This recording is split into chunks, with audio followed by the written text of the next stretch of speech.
Hello friends, മഴതൂര് മുംബൈയിലേക്ക് എല്ലാവർക്കും സ്വാഗതം. അലീന വീട്ടിൽ നിൽക്കുന്ന സമയത്ത് ഒരു കോളിംഗ് ബെല്ല് വരുവാണ്. ആരാന്ന് നോക്കാൻ വേണ്ടി പുറത്തേക്ക് നോക്കുമ്പോൾ കൃഷ്ണയാണ് കേട്ടോ. ഹോസ്പിറ്റലിൽ നിന്ന് തിരിച്ച് വരികയാണ്.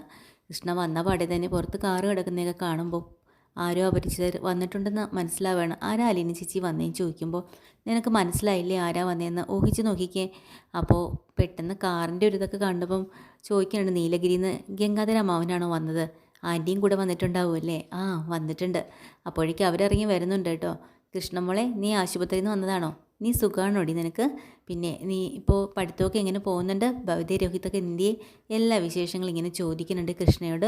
അച്ഛൻ ഇപ്പോൾ എങ്ങനെ ഇരിക്കുന്നു? ഞാൻ അച്ഛനെ കണ്ടു, സംസാരിച്ചു, എന്നിട്ടാണ് വരുന്നത് എന്നൊക്കെ കൃഷ്ണ പറയുന്നുണ്ട് അവരോട്. അതിനിടയ്ക്ക് തന്നെ അലീന ഒരു ഗ്ലാസ് നാരങ്ങ വെള്ളമൊക്കെ എടുത്ത് കൊണ്ടുവരുന്നുണ്ട് കേട്ടോ നമ്മുടെ കൃഷ്ണമോൾക്ക്. കൃഷ്ണ അപ്പോൾ തന്നെ പറയാണ്, ഇതാണ് നമ്മുടെ അലീന ചേച്ചി ഉണ്ടോ? എനിക്ക് ഇച്ചിരി വെള്ളം കുടിച്ചോളാൻ കാത്തിരിക്കുകയായിരുന്നു. അതിന് മുന്നേ അറിഞ്ഞതുപോലെ കൊണ്ടു തന്ന കണ്ടില്ലേ? നിങ്ങൾക്കും കൂടി ഞാൻ എടുക്കട്ടെ ഓരോ ഗ്ലാസ് നാരങ്ങ വെള്ളം? ആ, എടുത്തോന്ന് പറയാട്ടോ. അങ്ങനെ അലീന അത് എടുക്കാൻ വേണ്ടി അകത്തേക്ക് പോകുന്ന സമയത്ത് ഗംഗാധരൻ ചോദിക്കുകയാണ് നമ്മുടെ കൃഷ്ണയുടെ, മോളെ ഇവിടെ എന്തെങ്കിലും പ്രശ്നമുണ്ടോ? പിന്നെ അച്ഛനും അമ്മയും തമ്മിൽ വേറെ എന്തെങ്കിലും പ്രശ്നമുണ്ടോ? അങ്ങനെയൊന്നും ഇല്ല അങ്കിളെ എന്ന് പറയാം കേട്ടോ. ആ, കുഴപ്പമില്ല, ഞാനൊന്ന് അന്വേഷിച്ചെന്നേ ഉള്ളൂ. പിന്നെ മോളെ, ഞാനൊരു കാര്യം ചോദിക്കട്ടെ? എന്താ അങ്കിളെ? അല്ല, പിന്നെ ഇവിടെ അലീന യുടെ കാര്യത്തെക്കുറിച്ച് അതുമായി ബന്ധപ്പെട്ട് എന്തെങ്കിലും സംസാരം ഇവിടെ നടന്നിട്ടുണ്ടോ എന്ന് ചോദിക്കാം. അലീന ചേച്ചി ഒരു പഞ്ചപാവമാണ്, നല്ല സ്നേഹമാണ്. ചേച്ചിക്ക് എന്നോടും സ്നേഹമാണ്, എനിക്ക് ചേച്ചിയോടും ഒക്കെ സ്നേഹമാണ്. പിന്നെ ഇപ്പം തന്നെ ചേച്ചി കണ്ടില്ലേ, പറയുന്നതിന് മുന്നേ വെള്ളമൊക്കെ എടുത്തിട്ട് വന്ന് ഇവിടെ മുത്തശ്ശിയെ നോക്കാനായിട്ടാണ് വന്നത്. പക്ഷേ മുഴുവൻ വീട്ടു ജോലി അമ്മ എടുപ്പിക്കും ചേച്ചിയെ കൊണ്ട്. ഒരു പരാതിയില്ലാണ്ട് ചേച്ചി ഇവിടെ ചെയ്യുകയും ചെയ്യുന്നുണ്ട്. എന്നാലും കുറ്റമാണ് അമ്മയ്ക്ക് കണ്ണെടുത്ത് കണ്ടുകൂടാ ചേച്ചിയെ. പിന്നെ ഈ ഇടയ്ക്ക് ഇപ്പോൾ ആശുപത്രിയിൽ കിടന്നല്ലോ ചേച്ചി, ആ സമയത്ത് ഞാനാ ചേച്ചിക്ക് ബൈസ്റ്റാൻഡറിട്ടിരുന്ന്. അത്രയ്ക്ക് നല്ല കെമിസ്ട്രിയാണ് നമ്മൾ തമ്മിൽ, അറിയോ? എന്തിനാ ആശുപത്രിയിൽ കിടന്നത് അലീന? എന്തെങ്കിലും അസുഖമായിട്ടാണോ?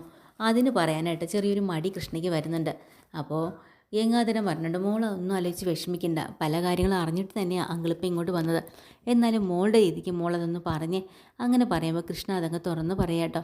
അതെ, കൊല്ലപ്പള്ളിയിലെ ഹരിയേട്ടനും ഇവിടുത്തെ രോഹിതേട്ടനും കൂടി ചേർന്ന് ആരുമില്ലാത്തൊരു ദിവസം അലീന ചേച്ചിയെ റൂമിനകത്തടച്ചു. എന്നിട്ട് ഉപദ്രവിക്കാൻ ശ്രമിച്ചപ്പോൾ രക്ഷപ്പെടാൻ പറ്റില്ലെന്ന് മനസ്സിലായി. അപ്പോൾ ചേച്ചി സ്വന്തമായിട്ട് കത്രിക എടുത്ത് വയറ്റിൽ കുത്തി. അങ്ങനെ ആശുപത്രിയിലായതാ. അപ്പോൾ കേസായില്ലേ മോളെ? കേസാവേണ്ടതാ. ഇപ്പോൾ രോഹിതേട്ടനും ഹരിയേട്ടനൊക്കെ കൊലക്കുറ്റത്തിന് ജയിലിൽ കിടക്കേണ്ടതുവാ. അലീന ചേച്ചിയുടെ നല്ല മനസ്സ് കാരണം അവരിപ്പോൾ നെളിഞ്ഞ് നടക്കുന്നത്. അതെന്താ അങ്ങനെ? അല്ല, അലീന ചേച്ചി പറഞ്ഞില്ല, പോലീസ് വന്നു അന്വേഷിച്ചപ്പോൾ തന്നെ പറ്റിയതാ, ചേർന്ന് മറിഞ്ഞ് വീണപ്പോൾ കത്രിക കയറി കൊണ്ടതാന്നൊക്കെയാണ് പറഞ്ഞത്. അങ്ങനെ അവർ രക്ഷപ്പെട്ടു. ഓ, അതാണല്ലേ. അതാ അലീന ചേച്ചി, അത്രയ്ക്ക് നല്ല മനസ്സാ ചേച്ചിക്ക്. പക്ഷേ അമ്മയ്ക്ക് കണ്ണെടുത്ത് കണ്ടുകൂടാങ്കളെ, എന്ത് പറഞ്ഞിട്ട് കാര്യമില്ല. ഇവിടെ എപ്പോഴും ചേച്ചിയുടെ പേരും പറഞ്ഞ് ഇവിടെ വഴക്കുണ്ടാവും. പിന്നെ അച്ഛനെയും ചേച്ചിയും കൊണ്ട് ചേർത്ത് വെച്ചിട്ടും ഇങ്ങനെ സംസാരിക്കാറുണ്ട്. ഇതൊന്നും ചേച്ചിക്ക് ഇഷ്ടപ്പെടാറില്ല. എന്തായാലും പാവം ചേച്ചി പോവാൻ നിൽക്കുക. ബാഗെല്ലാം പാക്ക് ചെയ്ത് വെച്ച സമയത്താണ് അച്ഛൻ്റെ ഈ ഒരു പ്രശ്നം. ഇനിയിപ്പോൾ അച്ഛൻ ഹോസ്പിറ്റലിൽ നിന്ന് തിരിച്ച് വന്ന ഉടനെ ചേച്ചി പോവും. അപ്പോൾ എനിക്കാ നല്ല വിഷമം. അത് ശരി, മോളൊന്നും കൊണ്ട് വിഷമിക്കണ്ട. നമുക്ക് കാര്യങ്ങളൊക്കെ പറഞ്ഞ് സംസാരിച്ച് എല്ലാം ശരിയാക്കി ഇവിടെ ഒരു പ്രശ്നമില്ലാത്ത രീതിയിൽ പോകുന്ന രീതിയിൽ അങ്കിൾ സംസാരിച്ചിട്ടേ പോകത്തുള്ളൂ കേട്ടോ. ഞാൻ എന്തായാലും മേളിൽ പോയി ബാഗ് എടുത്തിട്ട് വരട്ടെ. നേരെ അച്ഛനെ കാണാൻ പോകണം. അത് കഴിഞ്ഞ് കൊല്ലപ്പള്ളി പോയിട്ട് 2 ദിവസം കഴിഞ്ഞേ വരത്തുള്ളൂ കേട്ടോ മോളെ എന്ന് പറയാം. അങ്ങനെ അവർ ബാഗ് എടുക്കാൻ മേളിലേക്ക് എറിച്ചില്ല സഹായിക്കാനായിട്ടും. പിന്നെ ഊണൊക്കെ കഴിഞ്ഞതല്ലേ, അപ്പോൾ ഒരു ലെമൺ ടീ കൊടുക്കാമെന്ന് പറഞ്ഞുകൊണ്ട് 2 പേർക്കുള്ളതും കൊണ്ട് അലീന മേളിലേക്ക് ചെല്ലുക കേട്ടോ. ആ സമയത്ത് വീണ്ടും മാലതി ചോദിക്കുകയാണ്, അതെ, ഞാൻ നിന്നോടൊരു കാര്യം ചോദിക്കട്ടെ? നീ അന്ന് ഓർഫണേജിൽ നിന്ന സമയത്ത് ഇവിടുന്ന് അച്ഛനാണല്ലോ നിന്നെ കൊണ്ടുവന്നതെന്ന് പറഞ്ഞ്, നീ അച്ഛനെ പലതവണ കണ്ടിട്ടുണ്ടോ? അച്ഛൻ എത്ര തവണ അവിടെ വന്നിട്ടുണ്ടെന്നൊക്കെ ചോദിക്കുകയാണ്. പിന്നെ നിന്നെ കാണാൻ വേണ്ടിയിട്ടാണോ അവിടെ വന്നത്?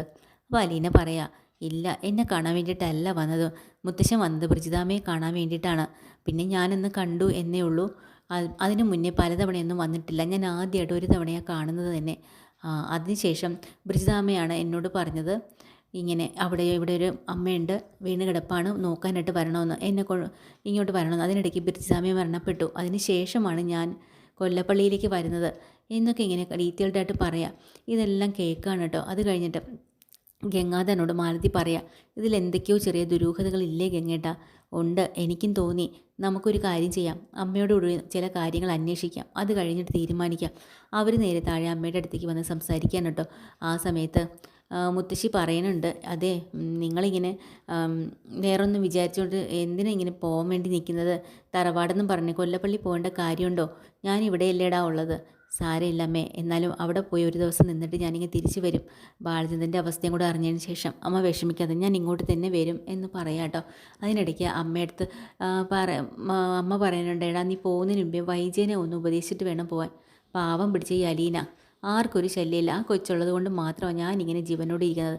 അതിനെ പറഞ്ഞു വിടാൻ പോവുക, അത് ബാഗും പാക്ക് ചെയ്തിരിക്കുക.